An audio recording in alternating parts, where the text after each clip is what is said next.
Welcome to Section 8, in which we'll recap what we've already covered as well as look at resources that can help you progress in your data visualization skills, or simply answer questions you might have about some of the projects we've worked through.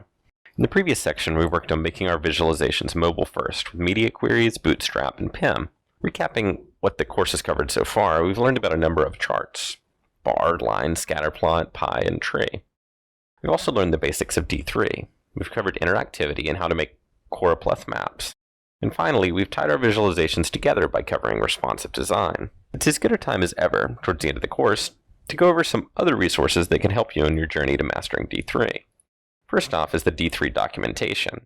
It should be your first and last resource when it comes to nailing the specifics, syntax, and functionality. If you're looking for ideas on how to represent your data, there are a number of good galleries of D3 visualizations which could lead you to the proper visualization format, often with source code, and also often use some pretty awesome tricks for concise and beautiful code.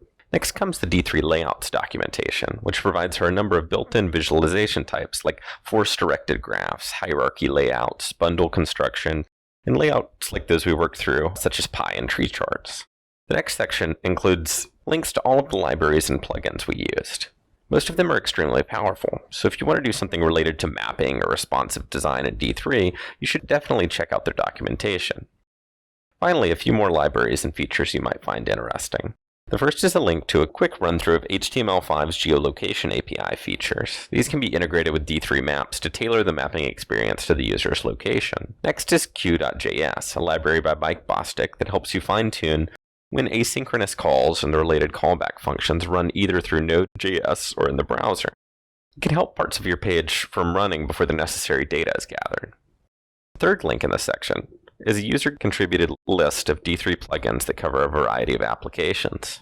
If you think you've missed something in the past videos, or if you want some materials to really step you through chart types that weren't covered in this course's video, check out other free and high-quality tutorials. Now that we've laid out a few continued resources, let's head over to the next and final video on who you should be reading and following. See you there!